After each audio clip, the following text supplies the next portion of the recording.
Good morning, everybody. I hope you guys are having a wonderful either Saturday morning, Saturday afternoon, or you're probably maybe well into Sunday, depending where you are joining us from. But as always, we are here to bring you an amazing show. And first of all, I'd love to thank every single one of you that are watching us live at this moment, those of you that will be rewatching and listening to the podcast later. Thank you, as always, from the bottom of my heart for all of your amazing support in making my EdTech life what it is today. And today, again, I am really excited because I get to talk about one of the things that I am really passionate about. As many of you that follow me on social media, I am a big AR, VR kind of guy. And today we have an amazing guest that is going to share her amazing story as far as her travels through education, K through 12, and then moving into higher ed and the amazing things that she is doing with AR, VR. So, again, thank you so much. And today we have Dr. Morris. Dr. Morris, how are you this morning? I'm doing well. I'm doing well. Super excited to be here. Just ready to get our conversation going. I'm really excited about Exactly. it. Hey, like you mentioned in one of your social media posts, Saturdays are for VR. So They are. yes, so we're definitely gonna have just an awesome laid back conversation. We really just want to hear from you. Again, like I mentioned, your experience, what you've seen, how you became interested. Number one, in education, how did you choose this field? Number two, how did you get into the world or immerse yourself into the world of AR? And now how you're bringing that into higher ed. So we're really, really excited to hear all of that. So, Dr. Morris, if you don't mind, if you can introduce yourself to our viewers and just give us a little bit about your context in education, and if you don't mind, I always like to ask if you can add one interesting thing about yourself that our guests may not know. Okay. Very interesting. Okay. So I am Dr. Messina Morris. I am a native of Decatur, Georgia, but my family hails from Savannah, Georgia. So a little bit of country girl, a little bit of city girl. I was educated in Atlanta, Georgia, went to Clark Atlanta University for my undergrad degree, Bachelor's of Science in Chemistry. And then I attained my master's degree and PhD from Emory University, also in Atlanta. So I'm homegrown and I stay here. So I love the South. I love being around my community and family. And then I went on into higher education um, after a stint in K-12. So I'm certified science grades 6 to 12, and I taught high school chemistry and physical science for a few years. And then I transitioned to the higher ed space through University of Phoenix Online, actually. So that was my first intro to online education and using technology in a different way. And then that I was an adjunct there, and then moved on to Spelman, and then I finally landed now at Morehouse College. So currently, I am the assistant professor of chemistry at Morehouse College. I'm also the academic program director of the chemistry program there. So I am what you all would consider the head of the department. So we moved our academic structuring. And so I am the student facing leader of our program, which has been a joy through the last 3 years. I am also, because we do teaching, scholarship, and service, my scholarship and research is around autism. So I have a son named Seth who's 13, and he's on the autism spectrum. And he has been my muse and my passion for solving problems and creating inclusivity in STEM education, especially. And so my lab group, the Morris Research and Innovation Group, we 3D print specialized lab equipment for those who have autism spectrum disorder, so that they can use the PECS system, um, which is the pictorial exchange communication system, in order to do lab experiments, and so and understand quantity. So that's been like my first step into integrating all of the things that I knew, having students learn how quantities and things were derived. But I do that, but I wear a lot of other hats too. So one of my major hats that I've been wearing lately that I love is being the project director of our virtual reality project. So we are Morehouse in the Metaverse. We are a program that consists of a team of 4 professors across several disciplines, humanities as well as sciences. And we launched our courses in virtual reality during the pandemic in the spring of 2021. And I always say Saturdays are for VR because we all have children and we all teach and we all are either directors of something else or our own PIs, and we have our own projects going on. But Saturday night was the night that we would all get in the headset and just create together. So it's been really an exciting adventure, not knowing how we were going to get this done, but getting it done anyway. And so that's what I do. And then this semester, I am working with the Michelson Institute on integrating intellectual property education into the classroom. And so part of that is understanding how intellectual property will change as we integrate all of these digital technologies, including VR, including talking about the metaverse. How will copyrights change? What about NFTs? Just so many different things. This global economy that is going to happen, that is going to be a bit different. How do we talk about security in the metaverse?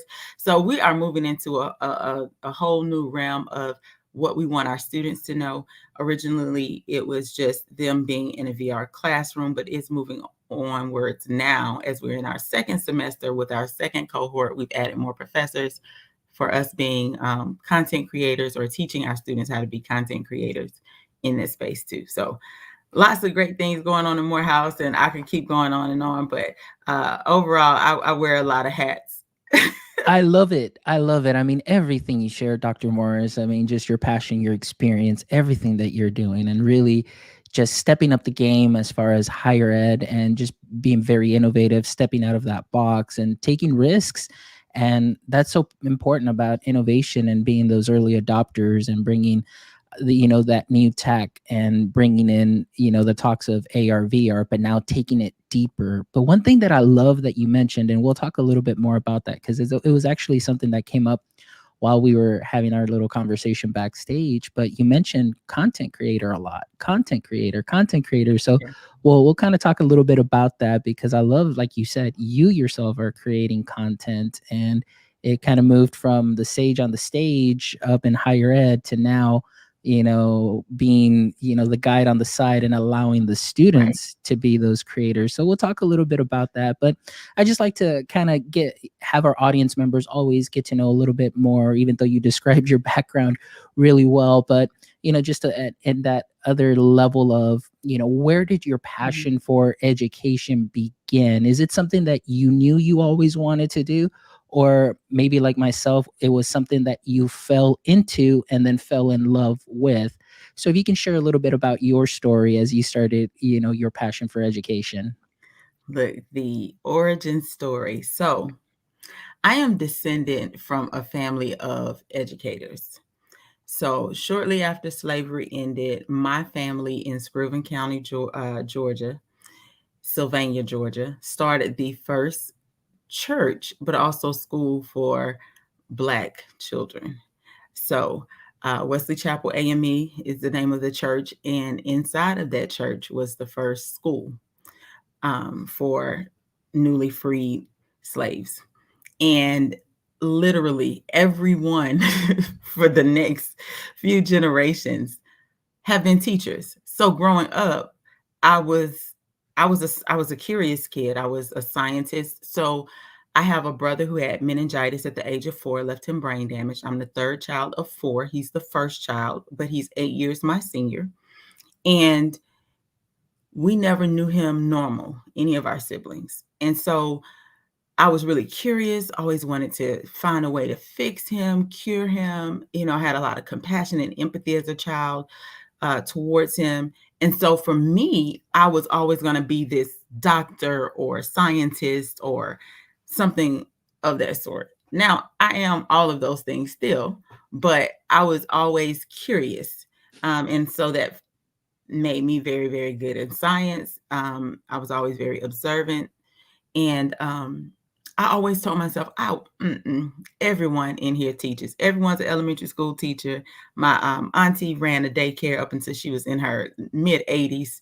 You know, uh, my mother, she's an education person. Like she didn't formally be in education, but she's watched so many children and had kids in her house that knew how to read at like 18 months, like my children. I mean, she was just really, really good about it. But for me, education really hit where I finally succumbed to like, okay, I'm really good at this around graduate school. So I was NSF Prism Fellow. And so what we did was we took problem-based learning and investigative case-based learning into the K-12 classroom. And so I learned a little bit more about what education looked like publicly and how I could change it. And I got excited too because high school was where I really found myself, found out who I wanted to be, and it was fun. And I went to Southwest DeKalb High School, so quick plug there. And so it was like really you were expected to be excellent in my high school, and so because of that, I had such a great time, and I felt like I could give that back to students at a very integral time of their life where they're really still trying to decide and figure out who they are. And I just fell in love with being in K-12 at that time. Like I really did. I was like, you can really change some things. And K-12 changes often. They try to keep up with what is needed in fields of education or other disciplines so that students can be impacted and be ready for college and the next level. And so for me, being able to do some active learning things, to bring in real world exercises and create those. So we created the content too, was like, oh, this is in my wheelhouse. I could do this. And so that's kind of how I started. So immediately after I finished my PhD, I went back and got my education certification through an alternative prep program. And I mean, I zipped right through it because I had been in school for a while. So I tackled it and just fell in love with being in the classroom. And my classroom was always an active classroom. We always used technology in the classroom. I just never wanted it to be where I was standing up in front of my students just talking. And so I always believe that you teach from your feet, not from your seat. You have to move around, you have to engage, you have to embrace students. And then I have this holistic view of education. I didn't want to just educate the mind of children. I wanted to educate the hearts and the minds of children. I wanted to really make them know that they were cared for and loved and accepted and that they could really, really do whatever their mind whatever they wanted in their mind to do. And I stood on the shoulders of so many giants. I had great teachers growing up when I really think about it. My experience in education, and I went to public education, was a very full one. The expectation was that I was to be great. And so I am exactly who now, sitting down, like thinking about who I was as a little girl, who I thought I'd be. So Wow, that is amazing. That is just an amazing story. Like you said, your origin story, how you fell into education, the way that you worked. There's a couple of things that you mentioned in there that you highlighted that really resonate with me as well, which was the way that you have an active classroom, implementing yeah. technology, embracing students. And really, when I fell into education, I came in from a business background, came into education, and I don't know, it was something that I never wanted to do. And I said, like, why would I want to be a teacher?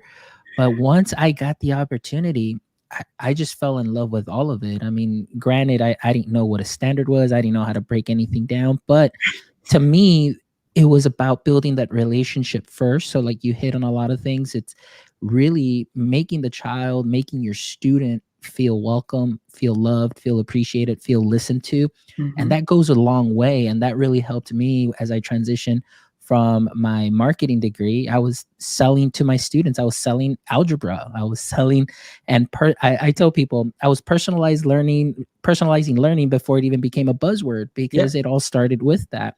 Mhm. But one of the things that I tell people is I didn't really hone in my skills until I went from high school down to elementary, where I felt that I can take more of a risk And the reason that that is because in our district, we had a block schedule. So it was accelerated block. I would only see those students for about a couple of months, and then I would get a whole new batch of students. But in elementary, I had them a whole year. So I was able to hone in my skills and take those risks. And like you said, being very active, bringing the tech out, embracing the students and building them up. And I think like Josh Tovar here, I want to give a shout out to Josh Tovar, who's joining Yeah. us as always, and Ryan also, who's joining us as well. And talking about the guide on the side, going out there, being in just in the power zone, being within your students, walking around and having them create content. Now, for yourself, I mean, were you always a very tech savvy teacher while you were in the classroom, or were you kind of just putting yourself out there sometimes? Because I know for myself, when I took those risks, you're putting yourself out there at the risk of being very vulnerable and at sometimes not being able to answer questions. But I found that that's where I learned the best, not only for myself, but then the students also learned that, hey, it's okay. My teacher may not know everything, but hey, I taught my teacher how to do this. And they got excited because that made their Right. day. So a little bit of both. I can tell you, I had a mom and a dad who were like way ahead of their time. So my father was an auto mechanic, my mother was a cosmetologist and housewife, and my dad didn't care if he had to work on 1,000 cars. We were going to have the latest technology. So the Commodore 64 came out in the 80s. We had it. I was the Donkey Kong winner. Now, I didn't know how to do anything but play games, but that was kind of like I was exposed to technology really, really young. And then obviously all the other gaming systems came about, the Atari and all of these other things. And so I gamed for quite some time. And then studies got real serious. And then my brother took over the gaming lane. But when I got into the classroom, I had a history of always having some kind of computer, some kind of technology, some kind of gaming system where it made me curious or at least courageous enough to say, oh, we have now these probes that we can do these chemistry experiments with. It can connect to this software, and I would tinker with it, right? It wouldn't be great, but I had the courage to do it. But then I would have students that would come over my shoulder and would say, Dr. Morris, you didn't know that you could pull this screen to this side and pull this screen to this side, and then like you can see all of your screens all at once instead of flipping back and forth. Or, they would just come and show me little tricks and things that just continue to hone. So I've learned from my students as much as they learned from me. So when I would bring new tech out or new experience, things for them to experience, they would then show me and engage me. What I found out this particular semester, because I opened myself now, last semester when we did the VR, it was just us working with VictoryXR, and Steve Grubbs has a wonderful team, and they trained us and taught us everything that we needed to do. This semester, I opened myself up to students being content creators with me, right? And developing their own IFX objects or creating their own rooms in the creation rooms. And have I gotten such a surprise? And we haven't even really gotten started in any of the lessons. We've just been visiting. These students have been in the Oculus already for like months. They've had their own at home, but they just probably didn't bring it, some of them. And students have just taken off and have come up with so many ideas. I'm like, I can't even implement it all. So now we're really going to focus on content creation for some of my students who were in VR with me last semester in my advanced inorganic class, and now they're in my analytical chemistry course. They're going to be creating some things, some artifacts and other things. And then my other students, they're supposed to be just engaging in the lessons, but they're already starting to create what they think are scenes and saying, hey, Dr. Morris, look at these clips. This is great. We should use this. So I am just kind of open to allowing it to flow however it flows this semester, instead of being really rigid in what I want them to know, because they're going to meet the learning outcomes simply because of the way that I have it staged. But Perfect. I want them to be a part of it, and they're already taking off and doing their own thing. It's great.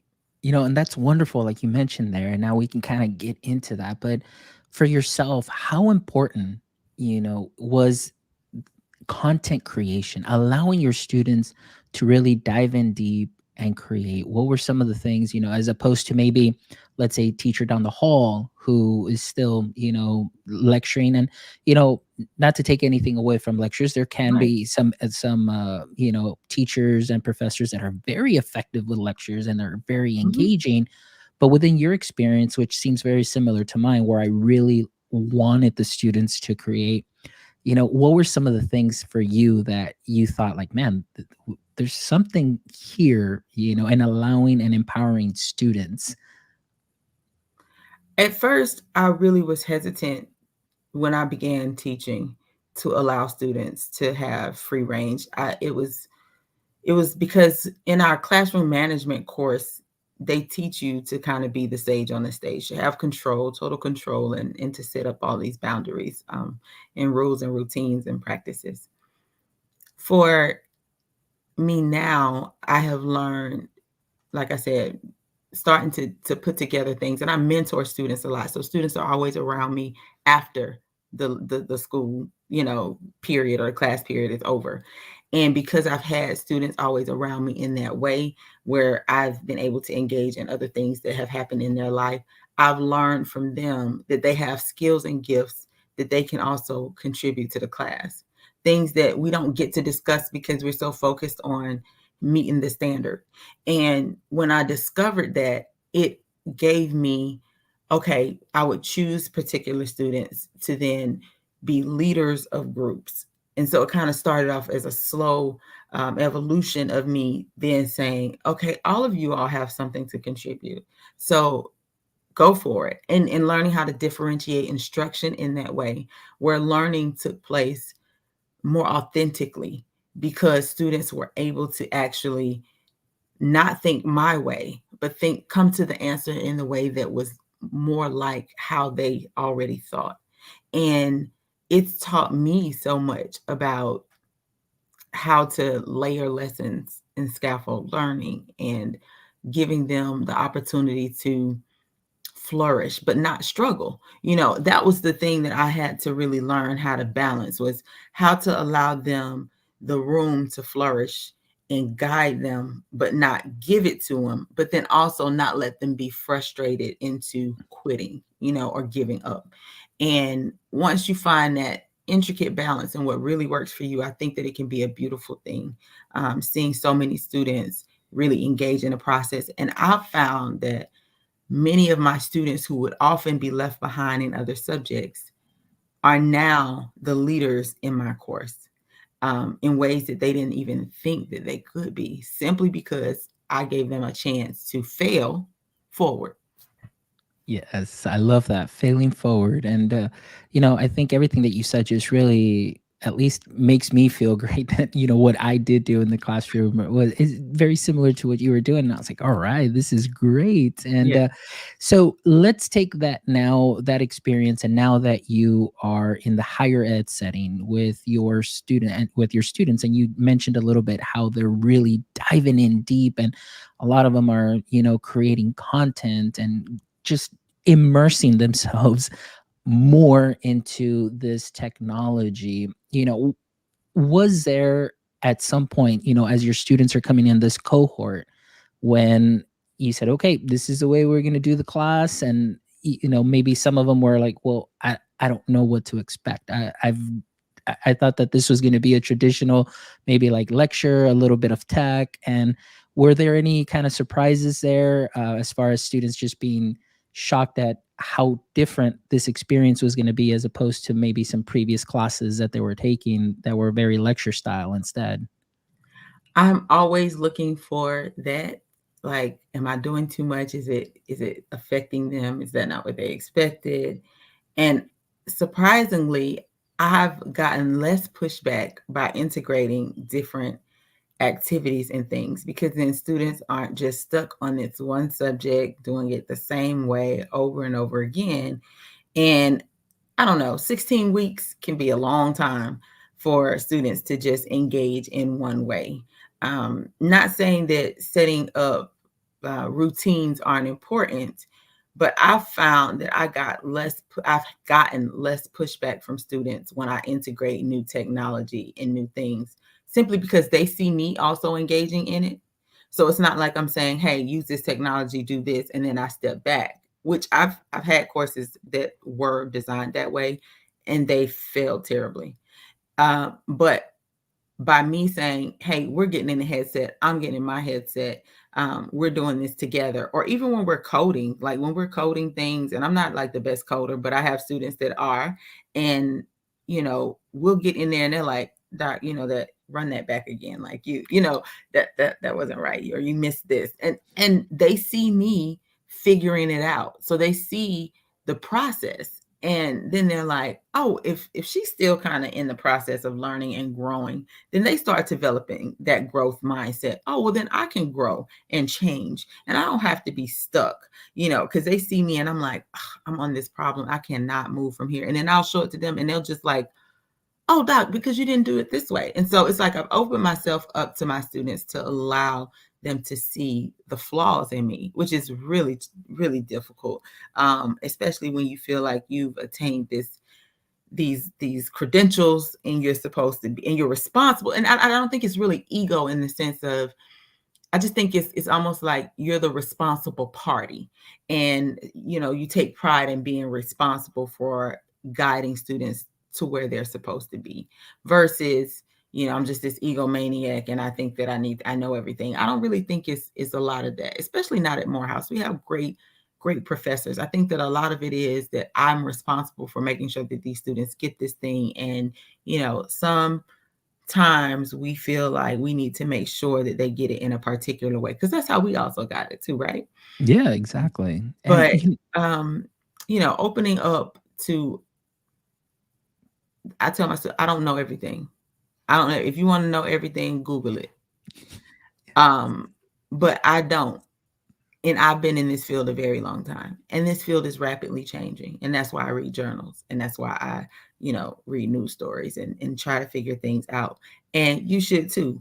Embrace it, not just as a part of, this is just something I'm studying, but embrace it as a part of your lifestyle. This is something that I'm interested in, and this is a zone that I like to stay in, and I want to know everything about. So I kind of like shape it like that, but they see me struggle with certain concepts and things like that, which also makes them be okay to do the same. So excellent. I really love what you're saying there, and it's great that we're vulnerable sometimes. I mean, yeah, we're not going to know all the answers, but I love what you said. Hey, if you need to find the answer to something, Google it. And oftentimes, I feel that I tell teachers, it's like we can't teach like Google doesn't exist. I mean, it's Google is out there. They're going to find information. Information is at their fingertips. So if we don't know it, it's okay. It's not on us. I mean, but however, like you said, we do need to be responsible, and we continually have to work, and we have to read and research and follow people and reach out to people, or go straight to the source, which is one of the great things that I love about doing this show. When there's something that I'm really interested about and passionate about,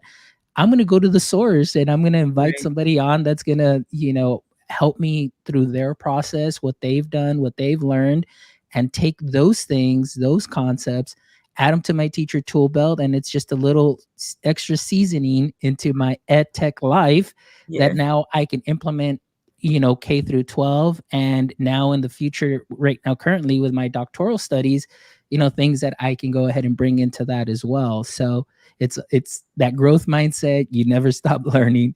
yeah. We have a question here from Josh Tovar. And so Josh says, basically what you were talking about, what would this look like in public education? So I'm going to talk about it in terms of public education as it is now, but then I want to talk about it as it has been. So we're living through a pandemic, right? So public education has changed a bit. You have students that are, home learning virtually, while some are still. So there's a lot of hybrid situations. So what it looks like in public education for me now is that students are safe and able to engage in an asynchronous learning environment, be in the same space with their peers and their teachers, interacting, socializing, um, learning, engaging with content differently, in a way that they can actually interact with the scene, right? Versus just it being a flat 2D representation of something that they're learning. Um, and so I think that now more than ever, those safeguards or what VR offers is important for students to continue to engage and learn, because some students really need that social interaction. They really need to know that their teacher is present and there, like where they can reach and touch them. And with haptic feedback, you can reach over. I never forget high fiving one of my students, and he was just like, you could see his avatar just kind of jump back, like, wait, what happened? I didn't expect that, or reaching over and touching their shoulder, and they're like, whoa, I felt that, the vibration, like you touched me or you bumped into me, and all of those things make it so realistic that it relaxes students when they're in the headset and allows them to engage. And then there's no distractions, so students don't have to worry about what text messages coming over their phone, what things are happening around them, even though they're in their homes. If they find a safe space, you can do it in a seated mode. You can be moving around, but most of the time, all of our lessons, students are still seated. So it for me takes a bit of worry away from parents. So parents have really struggled with, how am I going to get my student to be in front of this computer all day long without me telling them to sit here and engage? Well, you put them in a headset and they're with their teacher, just like they're, in a way where their teacher can say, hey, sit. Hey, come here, because you can summon everybody. You can lock people in seats. You can make them pay attention to you, and so you can't do that even in a classroom. You're trying to round everybody up to sit one place. But if you lock them in place in virtual reality on the Engage platform, at least I know, you set those chairs on, you summon everyone, and then you lock those seats. No one can move. You can mute everybody so no one can talk. You can make it where they can just talk to their neighbor, with 3D voice. So it's so many different things that you can do, but then it takes the worry away from the parent who's like, oh my gosh, my student is going to get up and they're just going to walk away. Well, no, when they're in their headset and they're not distracted and they're just totally locked in, they're engaged. They're engaged in a way. And then they have an adult that's the authority in the classroom with them that is making them also, oh, wait, we're in class, let me pay attention. So for the pandemic, it's not worrying about social distancing. It's not worrying about having a mask on all day. Yeah, you will have your headset on, and I think that there are times that you need a break. But I think that it has its own utility in a way that can be helpful until we get back on a track where the Delta variant isn't taking over our lives, right?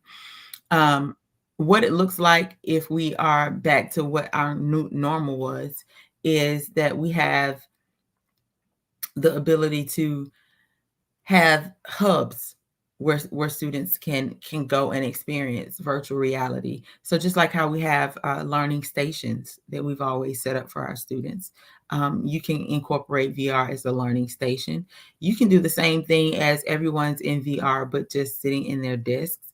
I think that has its own utility, where then instead of students being in the classroom and they're locked in these desks and they can't move, in VR they put on their headsets and they're mobile. You can set up a room and they can move around and be in groups, and the room can be large. They can be in space, they can be on Mars, they can be at the basketball court, or they could be in a cafe sitting and having a chit chat with one another. So for me, even in the classroom, it has its uses because they can all just have their headsets on and expand their boundaries. They don't have to be locked into this classroom or feel like, oh gosh, everybody move the desks. We got to spread the desk out, and then we got to set up these stations. I spent so much time rearranging my room because I had an active classroom. And then there are times when, like, we would be in a chemistry lab setting, you can't move those benches. But if I had everyone in VR, I could create whatever space I want to create for students to interact and be in groups together.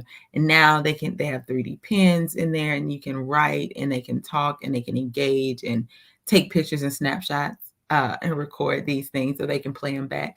It has so much utility that students can, I think, really get more out of the experience than they're getting right now. Excellent. And I love that. Like you said, they're immersed in the content, but they're also creating content in there, and you're providing experiences, learning experiences that are engaging that they may not otherwise have. For example, like when you said, it's like you can be on the moon, on Yeah. the surface of Mars, and they're actually getting that experience where obviously, we can't take a field trip to Mars because that would Right. be too darn expensive, but you're Yeah. giving them that experience there. So Josh had a question here, and maybe, this may be a little far ahead, or maybe do you know if there may be some strides into moving, maybe possibly trying out some state testing, within these devices? I mean, I know we do it with Chromebooks. They have lock screens. You shared a little bit of the utilities that you can have as far as, locking out, students, putting them all on mute, maybe just, focusing on what they're doing within their headset. But Mhm. also, if you might touch in a little bit on those students that may need remediation, how can this technology help improve that?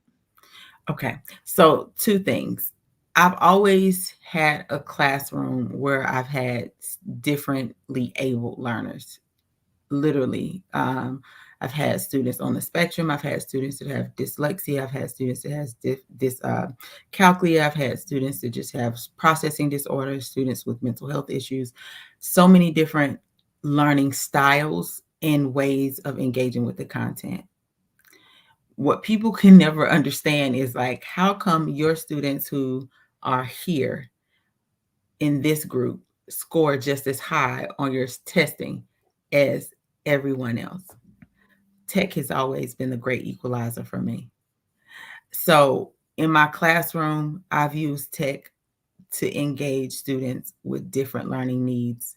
I've allowed them to be able to have additional chances and options, which builds their confidence, which helps build that muscle memory, relieves that anxiety, and has allowed them to actually soar when it came to then taking the state test. In the VR headset on the Engage platform, what I loved so much about it was you can do assessments in there. So you can train your students just like how we use computer programs to give them that extra practice. You can actually train your students to be in this setting, be relaxed in this setting while being assessed. And you can put up information within the assessment that they can take in and then answer questions and then get immediate feedback on how they're doing. So I gave my students an exam in the headset. And what I loved about it was the references were on the wall around the room. When they open up their exam, only they can see their exam. I don't have to worry about, are they going to see someone else's paper or answer? I don't have to worry about, are they going to look? And they were free to roam and move around the room and gather information from the references that were provided in that way and then answer the questions. I think that for them, it alleviated so much anxiety of, I have to flip back and forth between reference pages. I have to do this. I have to manipulate that. They were able to just be in virtual reality, taking this assessment and not really worrying about, well, what does this part, is this person moving on ahead of me, or is this person doing this differently? They were able to actually just kind of be in their own zone and take their time through. Those are the best scores that I have gotten back on this particular lesson. Now, I taught advanced inorganic chemistry, and it was acids and bases of metals, and it's a little bit quirkier than the typical acid-based lecture, but they did phenomenal. I think my test average was around 80%, and usually students do very poorly on that particular lesson, and score about 20 percentage points lower. And for me, it was, wow, was it because they were just in a different, mind state? They were alone in their homes, but they were also engaged and around one another. But um, it's something about being completely distraction free, where you're not able to, um, kind of hear all the outside things that are going on, that allow students to be able to focus.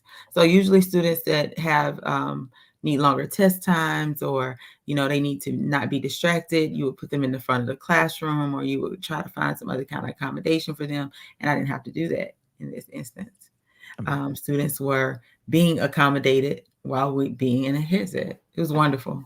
Oh man, that is great. That's wonderful. I have a question here from Yeah. actually one of my classmates. I'd like to welcome Darren Warren Hernandez. Okay. He's one of my classmates, like I mentioned to you, for my 8376 course that we're taking. And so he's asking here, what tools do you love to create AR, VR experiences with? He says he's dabbled with Reality Composer, Jigspace, and Adobe Project Aero.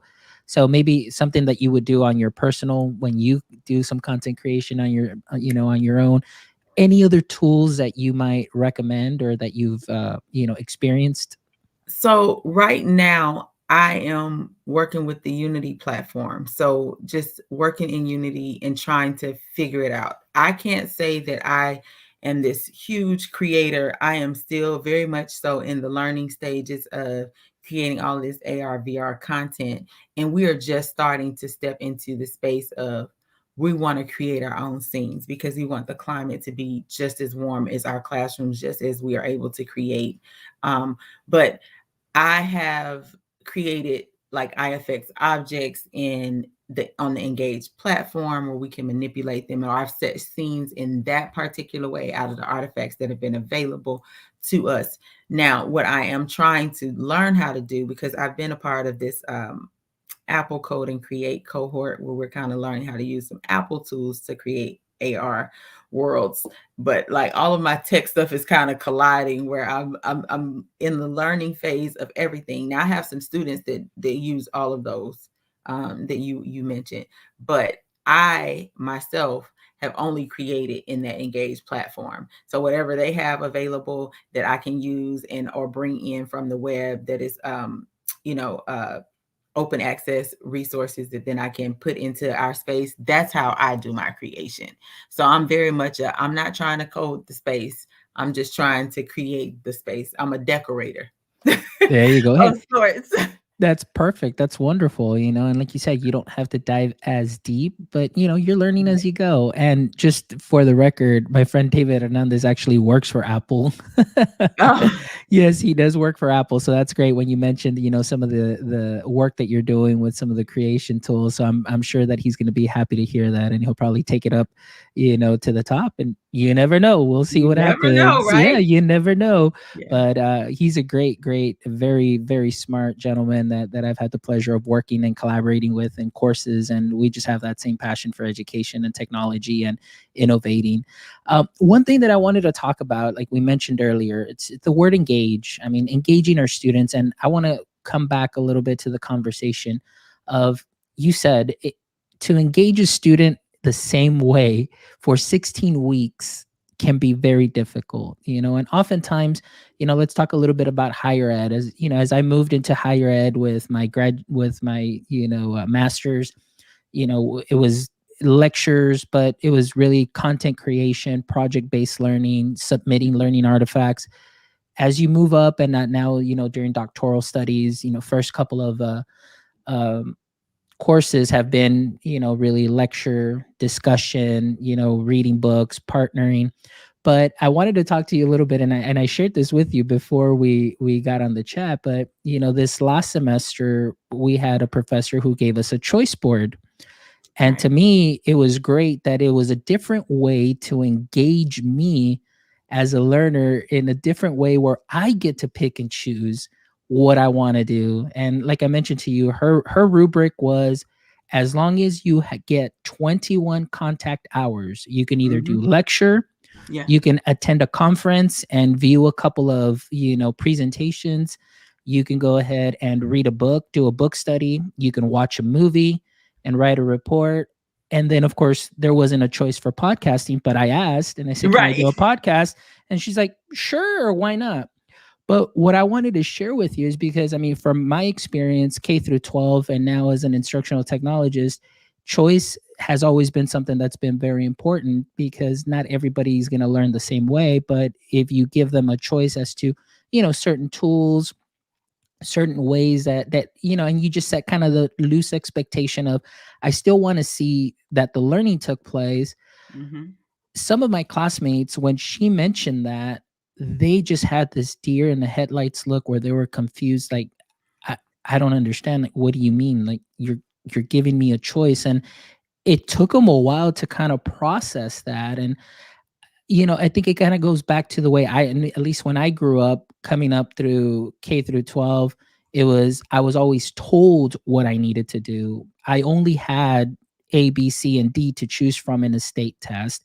I couldn't create anything, and everything was told to me exactly how I needed to do. So Right. now that your experience in higher ed, and you mentioned how your students are just really engaged and that they get a choice, they're immersed in their learning, they get different modality of receiving the information, and they're engaged. What are you seeing as far as the trend in higher ed, at least maybe in your institution or the neighboring institutions, and talking to your friends?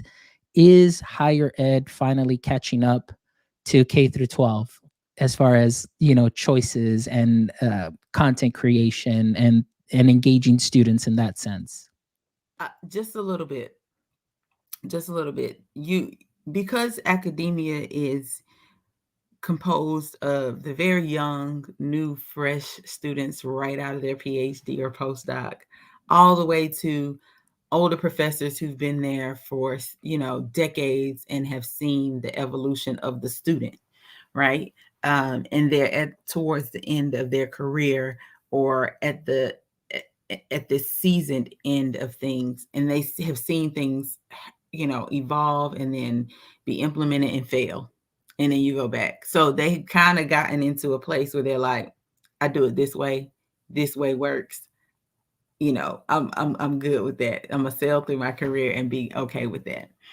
But I do think that some of us who are younger, who are creators, who are innovators, who are open to that, have opened up the window for them to say, I might could try that with these new students, or maybe I do need to try something different. So the thing about educators that I have learned is, even if they feel like there's a pattern of success that they've attained, um, they like to be successful and they still like to learn. And because of that, you can really convince them, if you make a good argument for how this fits into them still being as successful with the student, and they will bite. But you also have to mentor them through. So the mentee, the junior faculty, then becomes the mentor. And you have to be okay with having that type of relationship and still listening to the wisdom of what they already know, because they know a lot, and then taking it and transforming it and making it into something that they can use, and not making it so hard and overwhelming either. So you might have a professor that uses rubrics often, but they want to give their students a little bit more leeway in how they answer, or turn in products. So they can use their rubric that is based on just learning outcomes alone. And then if the student's product met that learning outcome, then they would give them the appropriate credit. And so then you can start to think about other ways that you can offer choices to students. I think one of my favorite things about reading when I was growing up were the books that gave you choice. Do you remember those books? Where it was Yes. like, do you want to choose this adventure or that adventure? And if you choose A, then go to page 81. And if you, and I think that we have students that feel just that same way. They want to see what really fits their own authentic way of doing things first. And if you give them that choice, then you'll always get the best out of them, honestly. They'll put forth their full effort because it's their thing, right? They chose it. So I love giving the choices. I think higher ed is catching up to doing that, simply because there's also been more professional development of professors, where they're seeing themselves more as educators and not just subject matter experts, because students are coming in. They can get the information off of like I said, Google it. You can get it off of Google, but how are you going to teach me a different approach to retaining this information? That's what the VR is about, right? How can I engage and retain this information differently, where it becomes a part of who I am versus just something I did in order to obtain the A? That's the thing. We have subject matter expert right here at our fingertips.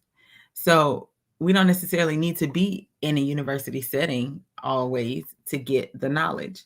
But what professors do offer is, like I said, that steady, consistent history of what success looks like over time and what success looked like in this student, this decade, the next students, cohort of students, and over time have built a picture of what success looks like and what those students had that other students need.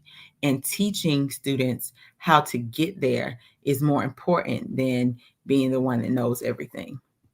Wow, that is wonderful. And I'm glad to see that, and like I said, slowly I had a wonderful experience in my master's program, my master's in educational technology here at the university, who, like I said, David was part of too as well. And it was project based. It's kind of like, hey, you're going to find a real world problem, whether it's in your work or anything, you're going to find a solution. And it was pretty much choose your tools, choose your way of doing it, and it was really like getting you to think outside the box and really pushing yourself to, instead of the normal, well, let's lecture and this is the proper way and this is the linear way. Because one of the things you mentioned, it's there's different ways of solving a problem. I can go to Google, but because I was able to implement some of these projects into my current work, it really became part of me. And then I was like, Right. wow, like I invested myself in it because it was a problem that I wanted to solve at work. And I think that's very important that you hit on creating that learning experience that is with you. You've experienced it, you lived it, you were part of it, and you're Hmm. taking that with you. And I really love that you hit on that. That's something that's very important. So, as we kind of start wrapping up here our show, I love to ask my guests the following three questions, and they're Oh, kind of just finishing up, on a nice happy note and everything like that. But Dr. Morris, in your case right now, through your experience, what would you say currently is your edu kryptonite? What is it that makes you weak and you're like, oh my goodness, like I can't believe maybe that practice is still being done? Or what is your edu kryptonite? my edu kryptonite. This is funny because it's like a couple of things. It's kind of like my pet peeves, right? Yes. Is is this mindset that students will always be the way that they are. The amount of genius that they come in with is the amount of genius that they're going to leave with, and that their success is actually based on SAT scores or grades that they previously had, or how they were able to show up in spaces when they were younger. For me, I don't see that. So when I see people that assess students based on simply this ledger of what they previously accomplished without giving the least of those the opportunity to show that they can also still move forward and be successful, whatever that success looks like for them, that is like the thing that grinds my gears. So if you would want to say anything is a fixed mindset, honestly, someone who just really feels like students come in a particular way, we only can give them as much as they already have accomplished or achieved. Like only the ones that have a SAT score of 1100 or above can do this work. All the rest of them, they can't. And I don't believe that because I've taught chemistry to a 4-year-old before. And they've been able to answer questions in a way that has been like mind blowing. And no, I don't think that 4-year-old was a genius necessarily. It was just that I made room for that child to be able to show what they knew and what they were able to process from it. And then giving them realistic outcomes as to what growth looks like for you. So if you want to know, my edu kryptonite um, is that fixed mindset of professionals that are in my same space somewhat. Yeah. And even students Excellent. students feel that way too about E- themselves. Yeah. Yeah, excellent. Well, thank you so much. And one more, actually, there's two more. Okay. And the next one would be, if you could have a billboard with anything on it, what would it be and why? Would I be on this billboard? Like anything you'd like on the billboard, what would it be and why? Would it be a quote, a saying, something, a message? What would it be?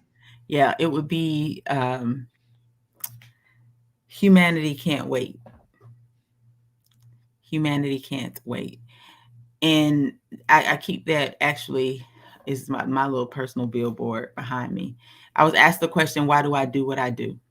And I really thought about it. And I was like, I do so much advocacy for those who have different needs or special needs. Yes, that was a part of my origin story and who I am as a mother to a child with special needs and all that kind of stuff. But really, why do I actually go the extra mile? Why do I always put more into people? It's because humanity can't wait. They really can't wait for me to decide that it's okay for me to be innovative, to be a creator, to put new things out in the universe that I'm talented and gifted to be able to give. They can't wait. Like so, um, humanity is in dire need of someone who cares enough about the world that we live in to continue to show up authentically as their whole self. So it reminds me every day to show up as my whole self because humanity can't wait. And we all deserve to be heard, to be nurtured, to be uplifted and encouraged. And so it's really important that I myself, who I call the compassionate chemist, show up as that every single day. Wow. I love that. That's such a wonderful, wonderful message. Dr. Morris, it really, resonates with me. And, thank you for just being very authentic and very genuine. And like you said, just being present, listening, hearing, and advocating. And that's really what we really need more of. So thank you so much for that. And the last question, Okay. if you and I were to switch roles and this was your show and I was your guest, what would be one question you'd like to ask me? You know what? I actually thought about this today. So, this is a question that I want to ask you. You mentioned about people thinking that you can do so much, and you're like, I don't do enough because you really take family very seriously. And so, talk to me. I want to know, how has your family created the success that you have or that we see versus in your mind where you thought you should be, you know what I mean, if you didn't have all of these other alternative responsibilities. So how has your family grounded you and also allowed you to flourish in the way that you didn't think you could? Wow. It's interesting because I was on a podcast earlier this week and they kind of talked to me a little bit about that. And kind of it just goes back to very similar to you, my origin story. I mean, I know I never wanted to be an educator ever. I just wanted to make money. And Right. it all started it all started because, growing up, my parents were immigrant parent, they were Spanish speaking parents, Mhm. no education at all whatsoever. I saw my dad work for many years in a citrus farm out in the sun, driving tractors, sometimes working overnight, doing the irrigation for the citrus trees and everything. So we grew up on a little ranch, orange trees, orange blossoms, everything. I mean, I had a nice childhood, and I'm only child. My mother, she would Wow. go and, she'd clean homes. Hmm. She would iron clothes for a living, go and it was, Mine too. we're poor. We came, and so I didn't learn English until second grade. I learned by immersing myself in TV, so shows like Price is Right, PBS, Sesame Street, Square One, things of that sort. All my And favorites. yeah. So as I went through school, I always had the support of my parents because my parents were kind of that driving force of, please don't end up like us. Please don't work as hard as we do or what we have to do. We don't want you to be out here doing what we do. We want you to be successful, work. And mainly their thing was, we just want you to work in air conditioning. That's it. Right. Like that was their goal. We want you to work in air conditioning. For them, that was the world. Mhm. If their son can work somewhere where there's air conditioning, they would have been happy. It doesn't matter if I was, whatever. Whatever it could be, just making paper clips, doing whatever it was, as long as I was in air The air conditioning, conditioning. that was their goal. But what really drove me and what has always been a driving force for me is that I want to make my parents proud, and I keep competing, and oftentimes I compete against myself to continue to move forward. Like, I did my master's and I was like, you know what, I want to get my doctorate. You know what, I want to go into higher ed now. I want to teach because I always want to continue learning. I want to make a difference. I want to make an impact. And that what my parents instilled in me and what I saw, it's like I'm doing it for them. I want them to see, like, that they can see themselves in me Mhm. as this successful doctor Yep. someday, as a professor someday, and as an innovator someday. And so, and again, my wife too, my lovely wife has been just a great support. And, one of the things that I tell her is like, this master's degree is as much yours as it is mine, because you Mhm. sacrificed a lot of Saturdays and Sundays and weekends and events because I had to do work. And I said, in a couple of years, we'll both be doctors, because Yeah, you're in it with me.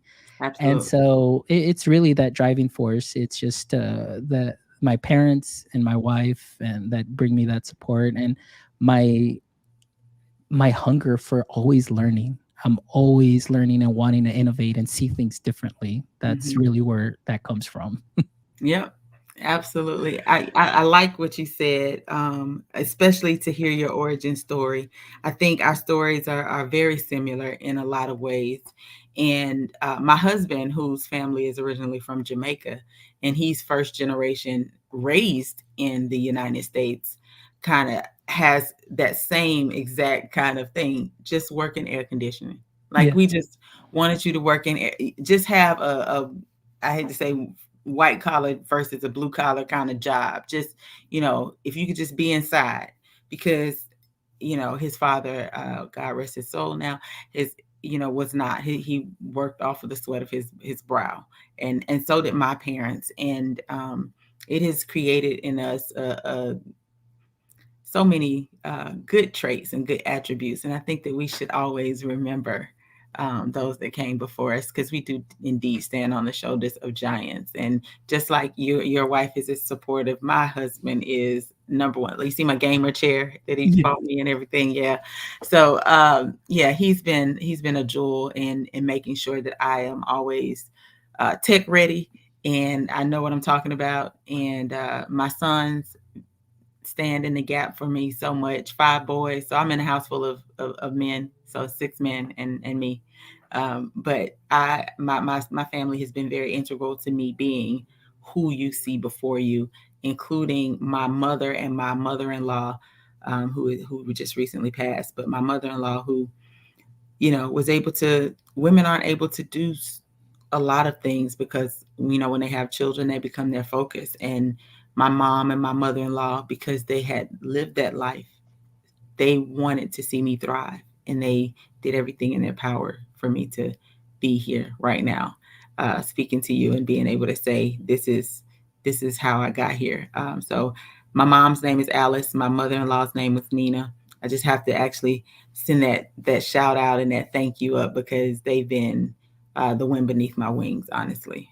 That's So wonderful. Oh, Dr. Morris, that's just great. And it's just so great to hear your story and then that level of support. And David also here just throws out great session. Thank you, Dr. Morris, for sharing your story and your wonderful work that you're doing, and as well to Alfonso for hosting. So, David's just great guy. And I'm sure, like I said, maybe he'll probably connect with you. I have been putting your links to your LinkedIn, bio. oh, So, awesome. some of my classmates and anybody else who wants to follow can go ahead and follow you there. And then, of course, all of this will go into the episode profile. So all our guests that are going to be either watching later on or revisiting the show and listening to it, you can find all the information at myedtech.life. The episode will be posted up shortly. Dr. Morris, thank you so much for being Thank you. here and sharing your world, sharing your passion, and just your how authentic and genuine you are in really wanting to make a difference and creating amazing experiences for all of your students. And may you continue to have great success. And, you know, being part of now of my PLF that I like to call my personal learning family. Yay. You are welcome back anytime. And maybe next time we may be able to have a roundtable where maybe we can bring some more of your colleagues, whether Yes. they're there in your institution or various institutions that you may be connected with. So we can learn more about what higher ed is doing in implementing AR, VR in the lecture halls or in that higher ed Listen, setting. the ultimate team is what I call us. We have some great, I stand beside some great colleagues. And like I said, Saturdays are for VR. Actually, Thursdays, as of this week, was. And so Dr. Vereen, Dr. Clark, Dr. Hamilton, Dr. Welcher, Dr. Harris, thank you for your love, support. Kendrick Brown, who's our provost, Michael Hodge, who wrote the grant that got us started. Deshante Carmen was our project manager that got us started at first.